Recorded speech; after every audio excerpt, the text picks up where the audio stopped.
Lost beneath the waves of a Cold War weapons test range lies a tantalizing clue that sheds new light on the mystery of the Avro Arrow, Canada's most famous supersonic jet aircraft. Join the Sea Hunters as they dive into an adventure that reveals a previously unknown connection between this controversial airplane, Soviet spies, murder, and Saddam Hussein.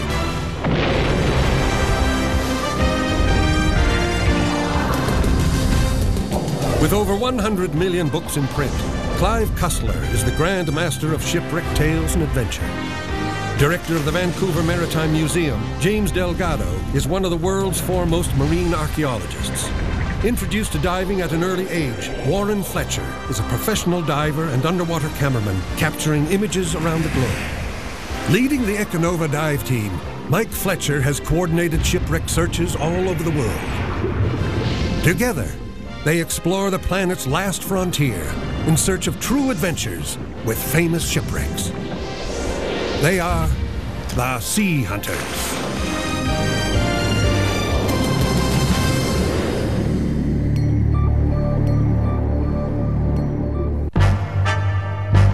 Hello, I'm Clive Cussler. Call it what you will, the jet age, the space age, or the atomic age. With World War II behind us, North America in the 1950s was on the move. It was a time of change, of forward thinking, an age of new technology. The term space age became a clever marketing tool. Everything from household appliances to the cars we drove looked like they were about to take flight or blast off. Reports of flying saucers and visitors from another planet were in the news and on the big screen. And if the little green men didn't get us, then maybe the Russians and the atomic bomb would. But the Cold War paranoia was justified. The possibility of global war was real. Only this time, it might be fought on North American soil. Long-range Soviet bombers carrying weapons of mass destruction now had the ability to strike targets in the continental United States. An attack, if it came, might literally come from over the top of the world, meaning Canada would be the first line of defense in the protection of North America.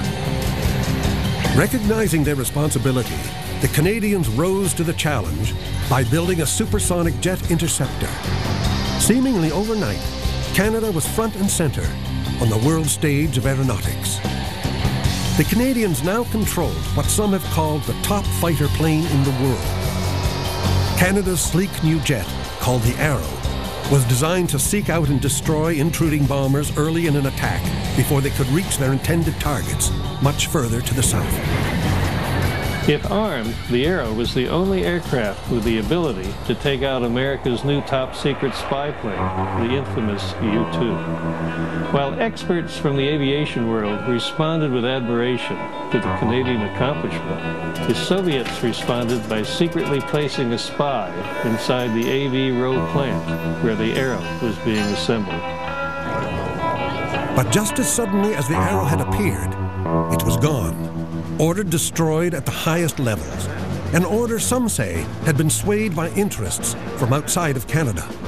In a cloud of controversy and protest, the planes and all the spare parts were cut down to piles of scrap. All the technical data and reports were destroyed or placed in secret files. With what seemed like deliberate urgency, the Arrow was not just gone, it was eradicated. But concealed beneath the water at 2 aeronautical test sites are several scaled-down versions of the aircraft. Unpiloted, these mini Arrows were attached to rockets launched at supersonic speeds as part of an early test program. Once harmlessly over the water, they would drop from the sky, supposedly never to be seen again.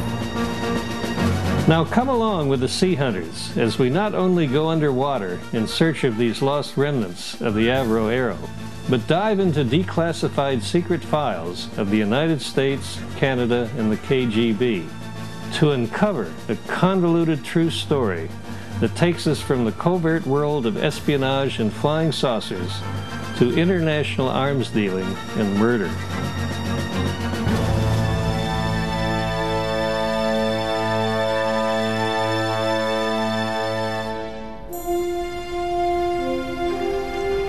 Having just completed their last adventure, sea hunters Mike and Warren Fletcher return to the Great Lakes of North America and tie up at their hometown of Port Dover, Ontario, Canada. In what must be a quick turnaround, they make preparations for their next mission. I don't think we've got a lot of time. Right. What I'm going to have you do, Warren, is go right to Nadrowski's yard and start loading the gear. The dive hoses, the helmets, everything we're going to need, mixed gas. Right. Make sure you test everything and make sure it's all set to go before you leave Port Dover.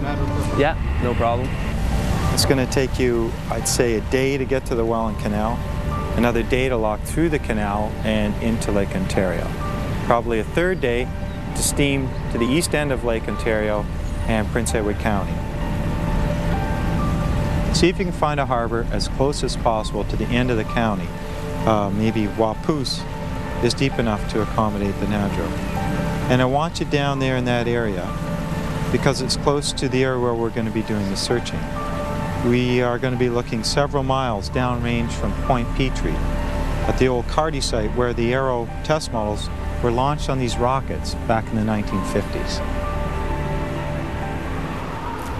So in the mid-1950s, we had a concept. As planned, the sea hunters rendezvous at Point Petrie at Ground Zero and in the original launch control tower. 4, 3,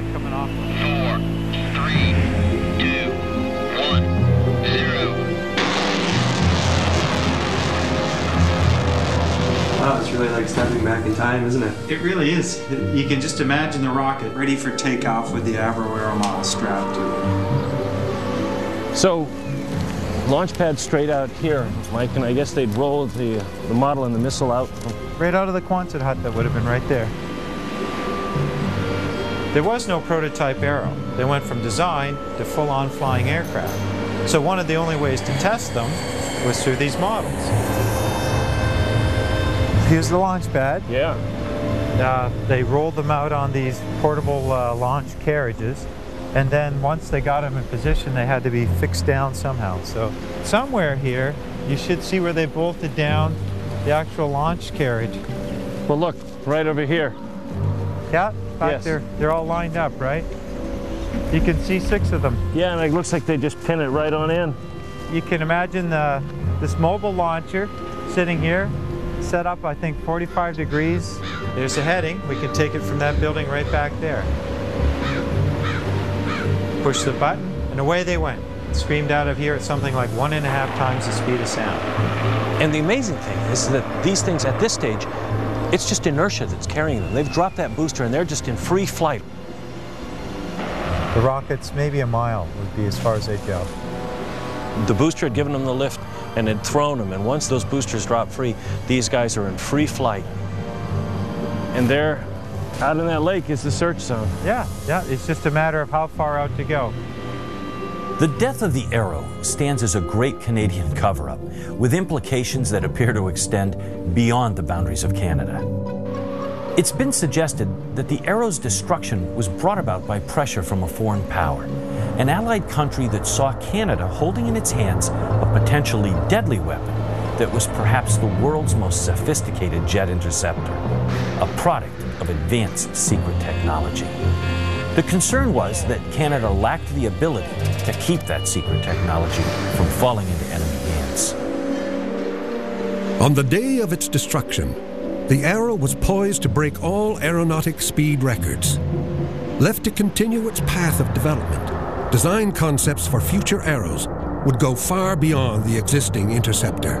Projects under consideration included specs for unprecedented speeds of Mach 5, or 5 times the speed of sound, and altitudes of up to 30,000 meters. And who can really argue about the potential of the Avro? Who can say that it wasn't the greatest airplane of the day for the simple reason that when it was ordered destroyed, all evidence of its existence was thoroughly hidden? Not only were the planes and all the spare parts scrapped, but more importantly, much of the performance data and the reports on the Avro's capabilities were either locked away from the public in secret files or ordered destroyed. As a result of all of this, the Avro became an enigma, a martyred airplane whose tangible remains are extremely rare.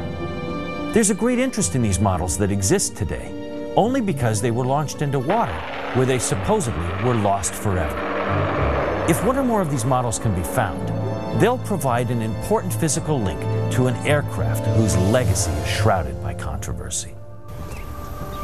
The Sea Hunters aren't the first to go in search of the Arrow free flight models.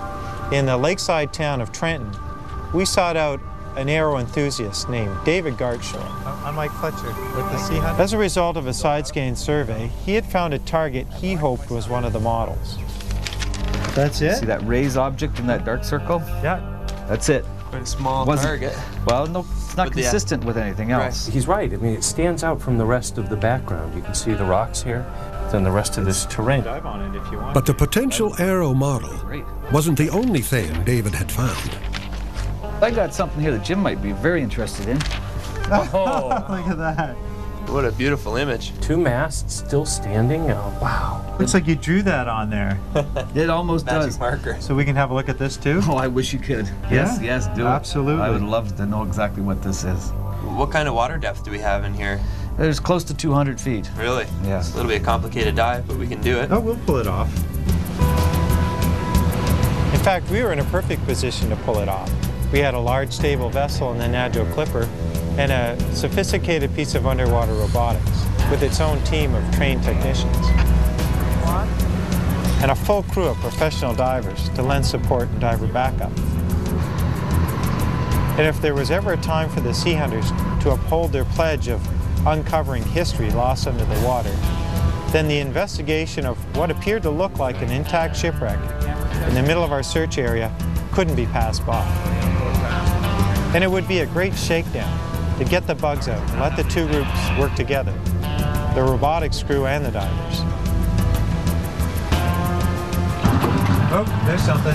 Here we go. All right. I'll tell you what, I'm going to go get a buoy ready and we'll come back around again and throw it, okay? Yes, sir. That's definitely something, Dave. I can't tell you it's a schooner or it's a shipwreck, but it's something. Not a rock. It's not a rock.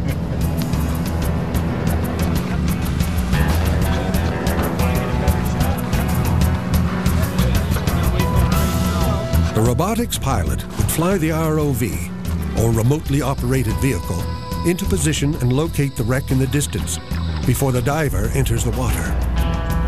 With its light-sensitive black and white video camera, this ROV can see much better in the dark gloom of the lake bed than the human eye. Yep, right at the stern. You can see the davits. Yes, look at it. That's right. The plan is to have the ROV follow Mike through the wreck and keep a watchful eye on his progress. Just snapping the hat on now, Dennis. Okay, here we go.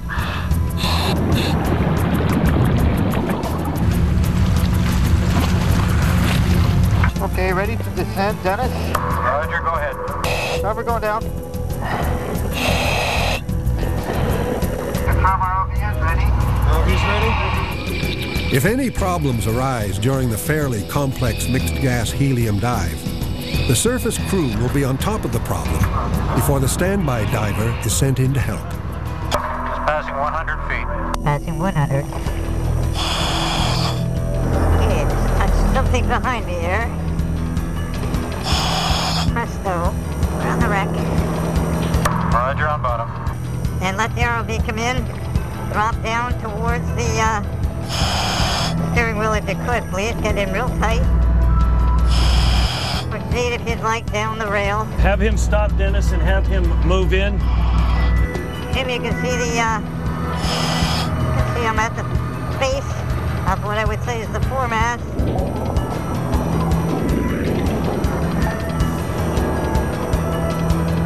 Moving off the deck.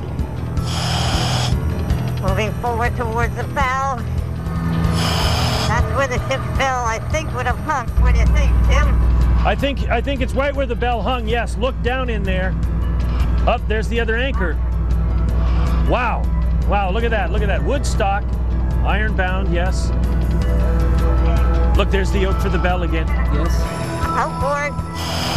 And look on the port. Or my starboard bow. Okay, any indication of a name? Nothing. Okay, I'm gonna make my way back.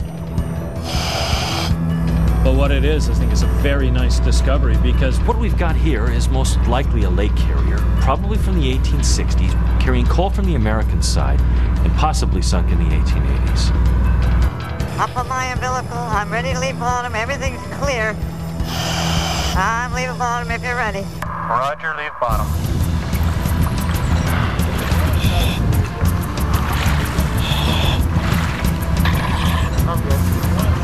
In order to avoid the bends or decompression sickness, Mike's deep mixed gas dive requires a visit to the recompression chamber.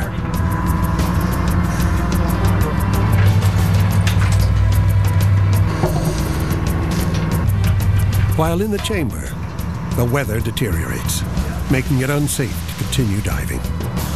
The Garcia target, which is hopefully an Avro model, will have to wait for another day in better weather.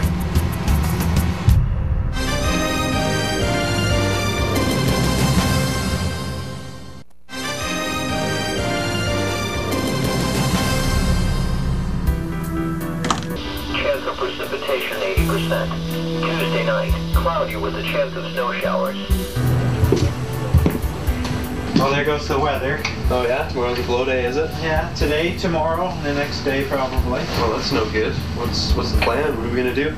Well, I think you and I will go on to Ottawa and look into the free flight model records, see if there's anything else that's been missed. I'm curious, why are we looking for the models? Why aren't we out looking for the actual full-size Avro Arrow? Because they're gone. There's almost nothing left of this airplane except for a few parts in museums. And those models out there are some of the only tangible connections back to this great airplane.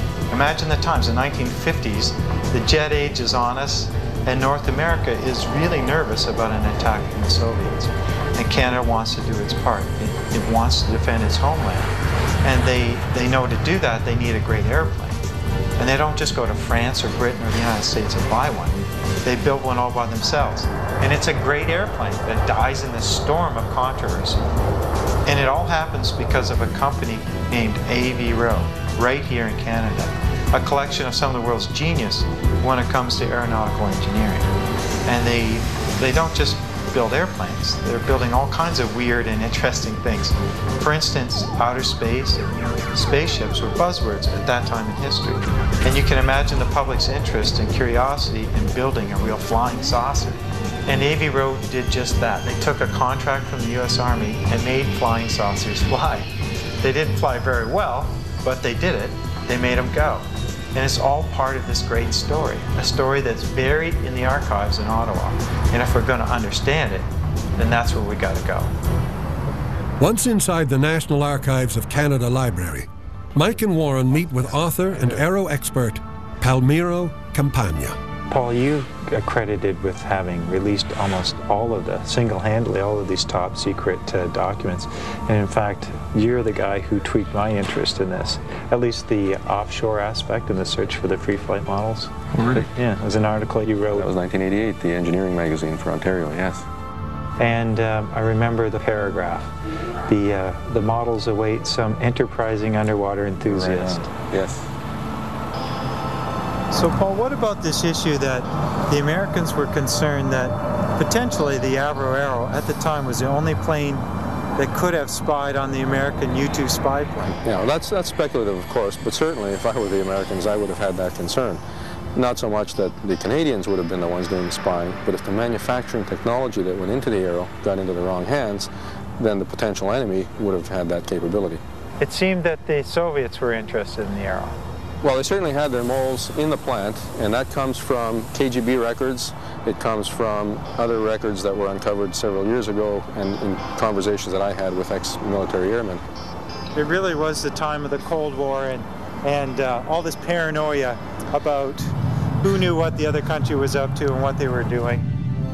The most telling evidence of Soviet infiltration in the Arrow story comes from the infamous Matrokin Archive, a collection of top-secret files smuggled out of Russia at the end of the Cold War. This remarkable body of Soviet foreign intelligence includes details of espionage involving the Arrow. This was spy versus spy versus spy, Cold War paranoia, moles in the Avro plant. advanced technology at stake. All those issues came to play. And the threat that there would be this nuclear holocaust that would happen over the top of the Earth. And Canada had to have an airplane that they thought could take out those bombers. That's right.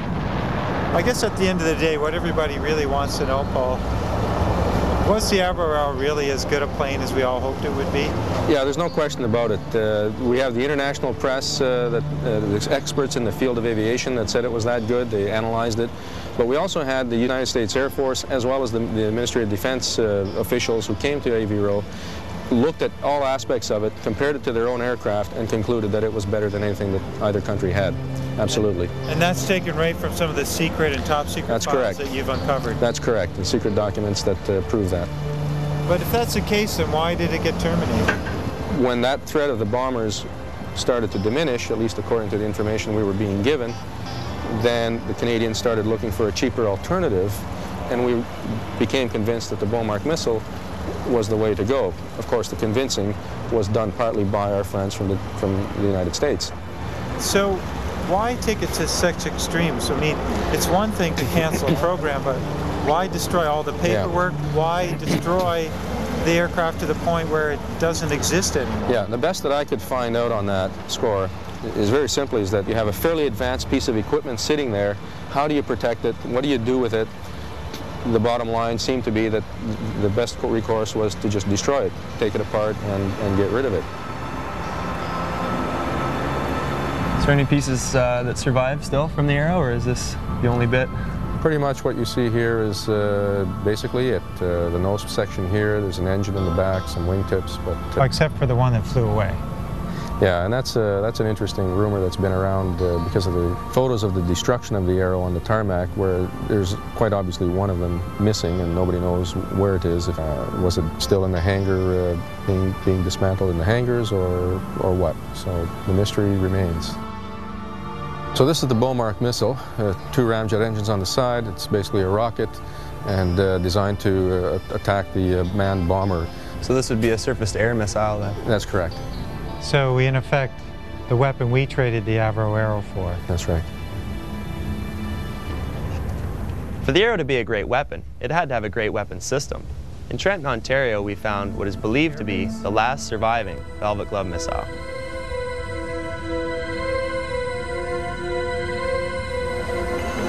Great model of the Avro Arrow. And of course the Velvet Glove, one of the weapon systems that was being considered for the Arrow. I don't think I've ever seen one of these. Are they rare? Well, it's said that this is the only one, but that doesn't take into account the fact that they test fired lots of these. Maybe those would be lying in the waters of the lake or at other ranges. So this is something we should be watching for, something that's a cylindrical object out there, because even if we can't find a free flight model, we could find a Velvet Glove. Yeah, you definitely see that on the side scans. Right. Big enough. But little could the sea hunters know that the Velvet Glove and one of its Canadian designers was to play a much bigger part in their investigation.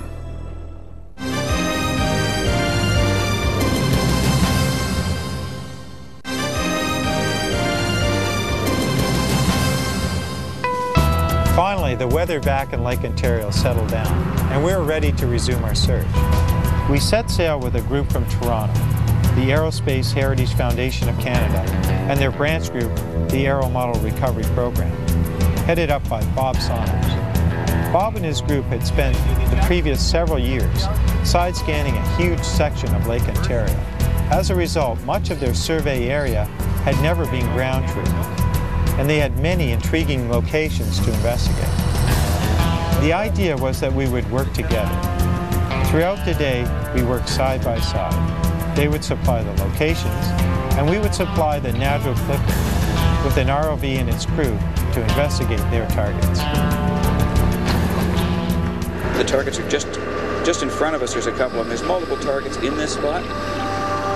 What about this? Slow down at that one there. Slow down at this one. Slow down at this one. Slow down. No, that's the first triangular rock. Are you sure? Yes, wait a minute. We're looking at it at a different angle here. That does look very different. Can you get the metal detector on that, please? This is a different angle here, Jim. Yeah. That does look encouraging. Very encouraging. That does look very different. Can you get the metal detector on that, please? Get the metal detector on that. Sure. This is very good. Oh, is it ever? That's something that's looking very nice. We're not taping right now, are we? We need to switch that and give me a shorter. Well, that's going to be the most encouraging target that you've seen in all your searches. Yeah. Because I'm looking at it. It's definitely a delta wing shape, isn't it? It looks different there. Now we come around from this side, it looks a little more different, doesn't it? It does look very different. All depending on the sides. It looks thinner there, doesn't it? Another big rock. Is it rock or could it be metal? No, that one is a rock, I'm pretty sure. So we're at the target. It's provocatively shaped, but the metal detector isn't ringing, and it seems a bit small. Yeah, in a nutshell, that's right, John. Okay, boys, the search continues. The following day, we were able to reunite with David Garcia to hopefully dive on and identify his location. With his sonar target position entered into the Nadro Clipper's navigation system, we sailed offshore. Using global satellite positioning, we dropped a surface marker in 35 meters of water on what's hoped to be an Avro test model. Joining us from Ottawa was Nancy Binney, there to lend her conservation expertise. Check. Check, you can turn the volume down. Leaving the surface, going down. Roger that. It's amazingly clear work. Roger that. Okay, I do see something in the distance there. Oh, I have a target. Hey! We have a target. Can Jim see it there in the distance? Yes, we can. You can maybe pan up just a little bit. Okay, moving in on the target. This is always the moment of truth, you know. Side scan. Maybe we'll finally get our Avro model here. Yeah, it looks good. Is that a fin of some sort? Look, it's got ports, it's like nozzles. I'd like him to get closer to it, War. Jim would like you to get closer to the nozzles at the end of the tail section there. There's two there, see them? Oh, wait a minute, there's three actually. Roger that, we have a good visual on that. Yeah, there's three there. Three, that seems odd. With people's permission and blessing, I'd like to look down in here and see if there isn't a fourth one. Yes, let's go take a look. Okay, I'm just going to poke around, not going to disturb much. Okay, there is a fourth one there. I'm going to have to wait a minute for that to clear. Roger that. There we go. There's a fourth. There is a fourth, got it. 4. Okay, can you see that now? I don't know, boys. It doesn't look like a Avro model to me. Clearly not what I wanted to see. No, that's clearly not an Avro model. It's a booster of some sort, but the Avro boosters are a single tube, if I remember. One exhaust port, that's correct. So this was obviously used for launching something else. All right, well, I need to talk to Mike. Mike, we clearly do not have an Avro model, nor do we have an Avro booster. I got to agree, Jim. This isn't anything like any of the reports I've read or any of the pictures I've ever seen. Yeah, roger that, Mike. What it looks like to us is you've got 4 tubes bundled together. To make some form of rocket. Right. Yeah, exactly. Is David Garcia there? Go ahead, Mike. You know what I think we should do, Dave? We should go to Ottawa and talk to Paul Capagna, the engineer at Department of Defense, and take him some video and see what he makes of it all. I think that's an excellent idea, Mike. He's probably the best authority on this subject. He could probably identify it just in a minute.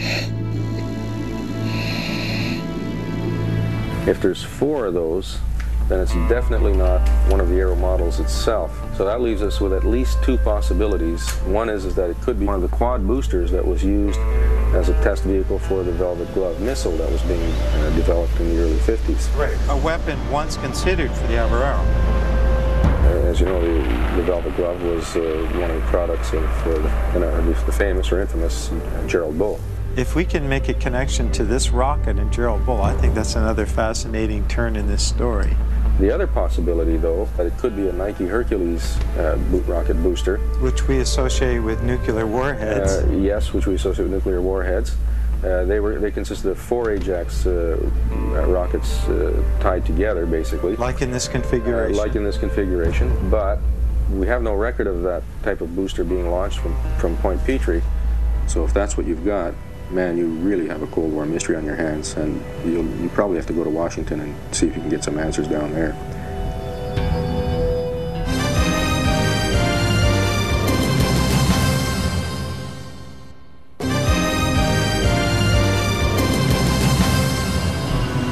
Following up on Paul's advice and seeking answers to the new mystery, the Sea Hunters traveled to the U.S. capital of Washington, D.C.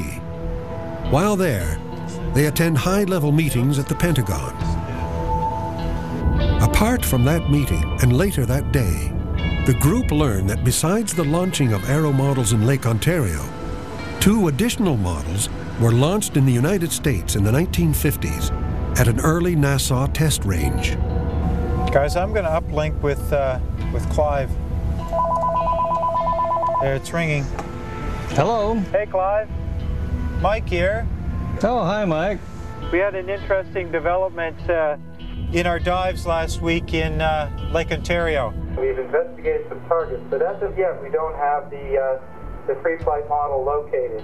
We're going to send you some images, and if you look on your screen right now, you should see it. That one right there. You see that? Oh, just a wild guess. Judging from those funnel extensions there, it looks like a rocket engine. What we did, Clive, is we uplinked with our guy in Ottawa, Paul Capagna, the Arrow expert, and he says what we definitely have is a 4-engine rocket booster, not a Nike Hercules, but in fact a Canadair rocket. They were used in the launching of test flights at the same site in Picton for the Velvet Glove. That was an air-to-air missile. Okay, refresh me on the Velvet Glove. Yeah, Clive, in the Velvet Glove, which is being considered as the weapon system for the Avro Arrow, they fired about 28 of these things out there into the lake out of Picton, so we might have that many boosters sitting in the water. Well, it'd certainly be an interesting part of history. Yeah, well, here's the kicker. The young genius who was working on this Velvet Glove was none other than a guy by the name of Gerald Bull. Gerald Bull, wasn't he that fellow that was coming up with some super, gun for Saddam Hussein, a cannon? Yep. Yeah, that's right, Clive. The same guy. Yeah, he later in life, he was working on Project Babylon, which was developing a super gun, a super projectile firing gun for Saddam Hussein in Iraq. Clive, as you know, Gerald Bull was murdered. Most people believe because of the work that he had done for Saddam Hussein in building the super gun. But we have a new theory. We think that there may be a connection between his murder and this 4-engine rocket that we've identified now in Lake Ontario. I mean, this story has gone from Lake Ontario to Virginia and now to the deserts of Iraq. The connection's there, but just exactly where it goes is a mystery. Well, we'll keep you posted. Good. I'd like to, learn how it all comes out. I'm going to sign off for now, Clive. Okay, well, take care, Mike. Signing off. The Sea Hunters leave Washington with permission from the U.S. authorities to dive and investigate the waters off Wallops Island, Virginia. Beginning in 1945 and through to the millennium, 14,000 rockets and test prototypes were launched at this early Nassau test site. Here in the spring of 1956, 2 of the Arrow models were test launched into the Atlantic Ocean and were never recovered.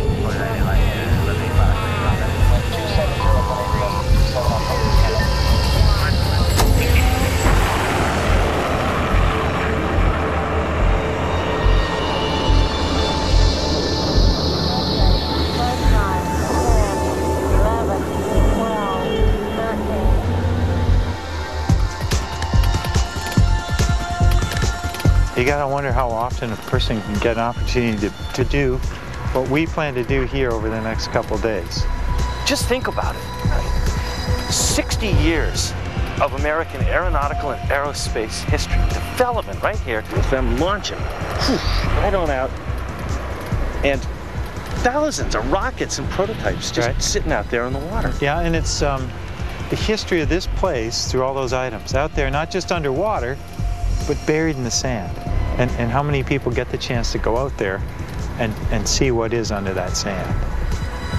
That offshore investigation begins the following morning in the nearby port of Chincoteague, aboard a local fishing boat owned by 72-year-old Harold Watson. Now I'm in the harbor here making surface.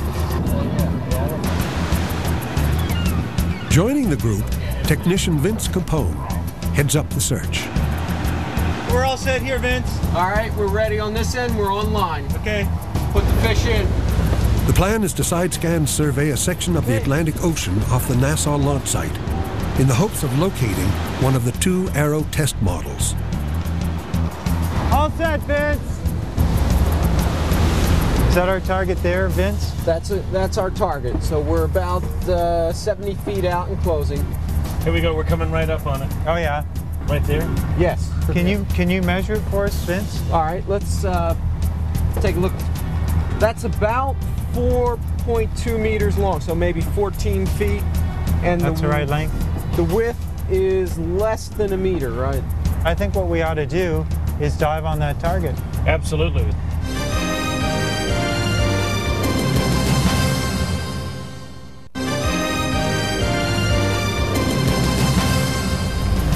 Throw the buoy!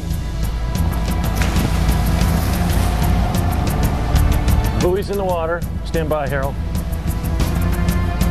I hear you. He's got the line. Go ahead, kick it ahead. Okay, you can go.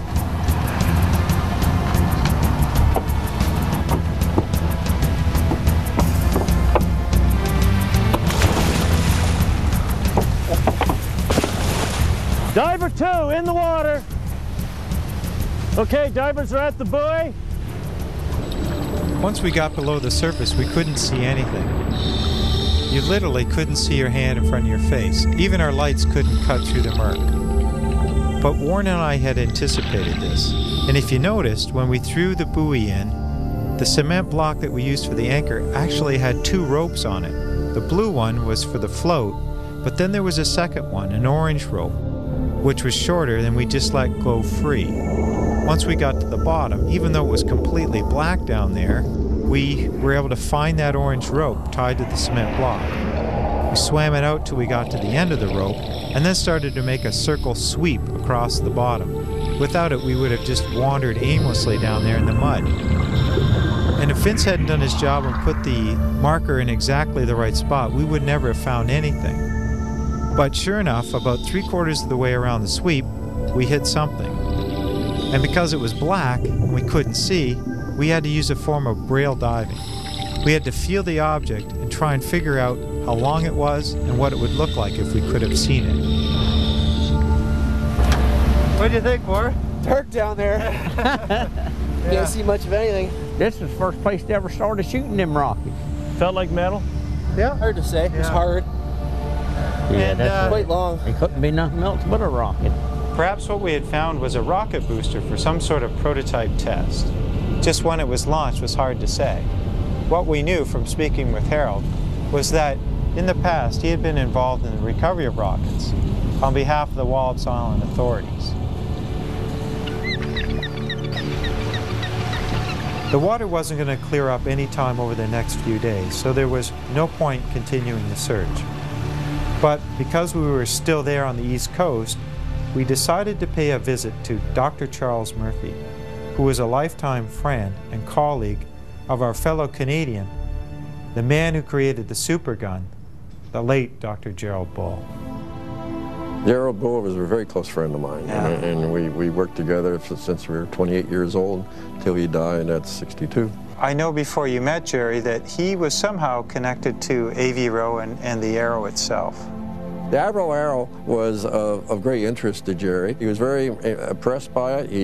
He was very concerned about the Canadian government essentially terminating the program because it essentially terminated most of the high technology aeronautical work going on in Canada. He also was especially encouraged to work on what was known as the Velvet Glove. The Velvet Glove was an air-to-air missile which some felt would be the appropriate armament for the Arrow. And I know he tested some of those Velvet Gloves on what was called the Canadair rocket, a 4-engine rocket. That much I do know, but your big interest together as colleagues were the giant guns.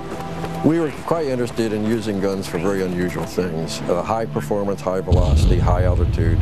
Certainly it's my understanding that Jerry Bull's work and activities in Iraq were to simply build a satellite launcher and not a weapon. Is that your understanding? Jerry's work on what was called Project Babylon, the 1-meter large gun, only made sense as a satellite launcher. It could not effectively be a weapon in any reasonable wartime scenario. The super gun in Iraq was 1 meter diameter, was something like 400 feet long. Made no sense as a weapon. It did make sense as a satellite launcher or as a prestige, political prestige device. At the end of the day, there were a lot of people saddened at Jerry's execution, if you can call it that, assassination. Who do you think killed Jerry Bull, your friend? It's hard to say.